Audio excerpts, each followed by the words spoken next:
Good morning, Dan and Amy. I'll tell you what, you kind of lose a little steam 4 days removed from the debate, it seems to me. I think we need another debate sooner than a week from Sunday because it's on the trail yesterday. It's in the last 2 days. It's Trump saying, follow the money.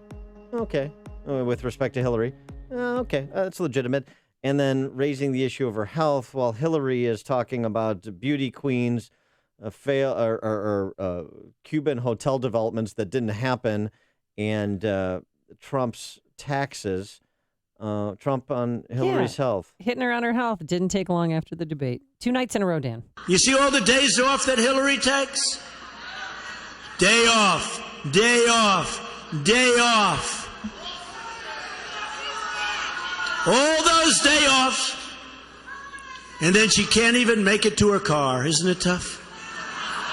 Well, the low energy line of attack worked on Jeb, I guess. Maybe he's trying to revisit that. Well, for more on she can't even make it to her car. The week that was, we're happy to be joined again by our friend Bret Baier, host of Fox News Special Report, 5 p.m. Chicago time, Monday through Friday. And then, of course, the show that was launched a couple weeks ago. My favorite. The Fox News Channel Special Report, Sundays, 7 o'clock Chicago time, to give a little bit of coverage because there's so much news that breaks on a daily basis surrounding the campaign. Bret, thanks so much for joining us. Appreciate it.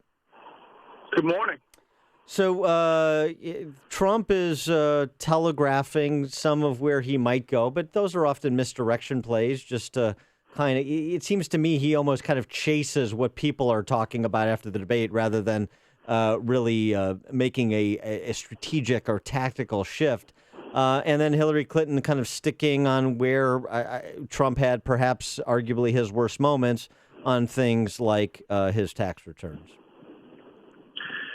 Yeah, I think it's falling into a pattern now. On the issues, if Donald Trump fought on the playing field of, tax reform, regulation reform, cutting regulations, Obamacare premiums going up, in every state and choices going down, you could see where he would make a lot of headway. I think he plays this different level, sometimes getting into questions that he's baited into and then stays on them. And I don't know that that's working, but we'll see. I mean, right now polls have shifted a couple points towards Hillary Clinton, and that may be enough in some of these close swing states. Now, for the next debate, which is, Dan mentioned a week from Sunday, I heard he's getting some big, much-needed advice from Chris Christie. Do you think he's going to listen to him? Because there were reports out saying that, he did have prep debates, but he got bored and then would just switch the subject. Yeah.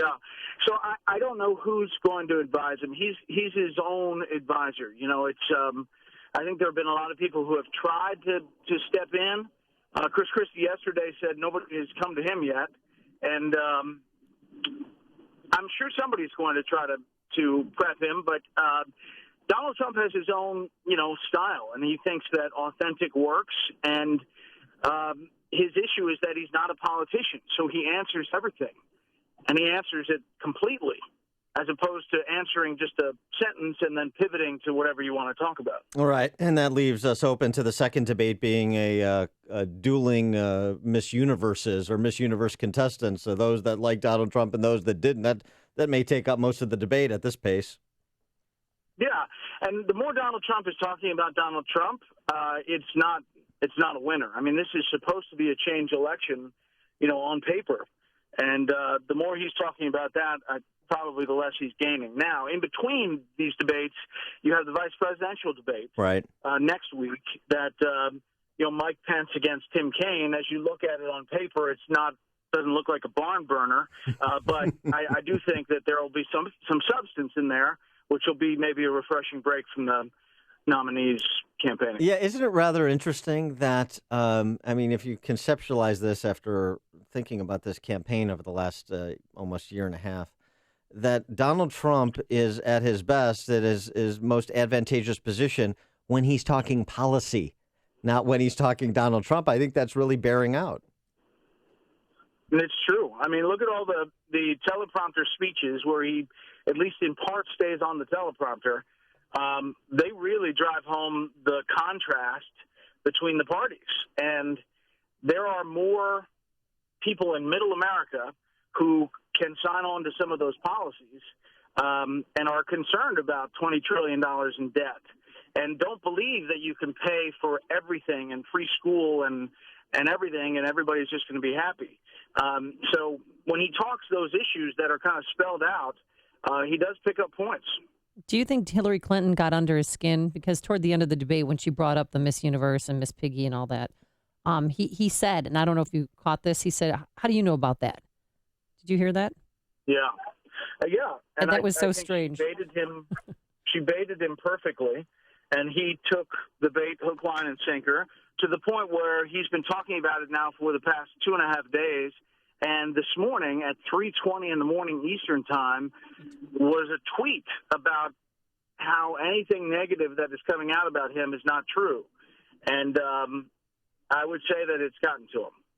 Yeah, I want to go to some other big story this week, and that was FBI Director Jim Comey back before a congressional committee, House Oversight Committee, trying to explain these multitudinous immunity deals associated with Hillary Clinton and her aides and that investigation that are very curious. At least it strikes career prosecutors like Troy Gowdy as very curious.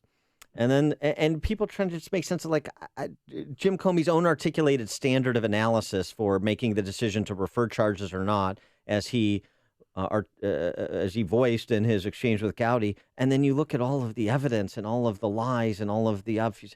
It's just everybody's trying to get their mind around, well, how can Jim Comey say this is the standard and then look at everything that's been presented and now that we're getting access to and make the decision he made? And then this story comes out, which perhaps fuels a bit of conspiratorial thinking. But prior to being FBI director, Comey was general counsel and vice president at Lockheed Martin, a defense contractor. And Lockheed Martin is one of those big corporations that paid Bill Clinton a big sum of money to give a speech. Also part of the Clinton Global Initiative, became a member in 2010. And so the suggestion that maybe Jim Comey was compromised because he had some relationship, no evidence to suggest that, but some relationship during his time at Lockheed Martin with the Clintons, and that's why there was never going to be a referral for charges. Yeah, I mean, I think a lot of people try to connect a lot of dots in people's pasts, but, I do think that Comey has not done his reputation very well with how he's explaining these decisions. I mean, in part, he says that they didn't move forward with prosecution. The DOJ did give immunity to 5 people, 2 of whom are now accused of lying to federal authorities. The former president did meet with the attorney general on a plane on the tarmac beforehand, just cordial conversation for a half an hour. And he makes this decision, and he says, I can't move forward with prosecution on Hillary Clinton, but if she did what she did and worked at the FBI, she'd be in big, big trouble. So, it's people can't understand it. They can't get their head around it. And, politically, you would think it would be explosive, but it doesn't get a lot of attention in a lot of places. And what does that mean for future politicians? I mean, Hillary Clinton did it, so I can get away with it, right? Well, some soldiers are finding out that's not the case. Yeah, I mean, there are some people handling classified information that, are behind bars right now. And just the Lockheed Martin story, I mean, as a journalist, is that a story that is worth investigating, worth positing questions to Jim Comey or the FBI about his previous professional, private sector employment? Yeah, I mean, there is. But you're going back a ways, number one. Number two, he had kind of a sterling reputation prior to this incident, and you would have to believe that this was all kind of in the works for a long, long time. Prior to this, he worked in the Bush administration, in which he was considered a pretty straight shooter.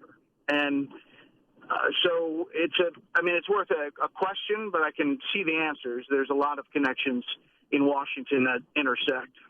One of the issues that didn't come up in the debate, and it's just stunning to me, and this you could argue, you blame Lester Holt for not raising it, but Donald Trump had every opportunity to raise it too in the discussion of national security. Immigration. The topic of immigration, and more information out this week. U.S. Citizenship and Immigration Services Director Leon Rodriguez before Congress yesterday, saying not a single act of actual terrorist violence has been committed by a refugee. However, he then had to admit in questioning that there are many people who came into the refugee program as adults who have been convicted of terrorist-related offenses. So I don't know how much confidence we're supposed to take from that exchange. And then the story about FBI leaked documents about the number of terrorist-related stops in border states in 2015, north of 7,000. I mean, how is this not a central part of the conversation? Well, I think it will be in the next debate. And obviously, it's a central issue for Donald Trump. And the fact that he didn't get there is really, something. It's also mind-boggling that he didn't get to a mention of the Supreme Court choices that are pending and how important that may be for his party. And, for people who don't like Donald Trump in the Republican Party, sometimes they say they're going to vote for the Supreme Court, but that you wouldn't have known that at the debate. Or the deplorables comment, right. Or irredeemable. Yeah. That never came up. So there's a lot of things that didn't come up. Immigration clearly will be brought up this next debate. Better be. All right. He is Bret Baier, host of Special Report, 5 p.m. Monday through Friday and 7 p.m. on Sundays. Bret, thanks as always for joining us. Appreciate it. Have a good day. Thanks. You too. And he joined us on our turnkey.pro answer line.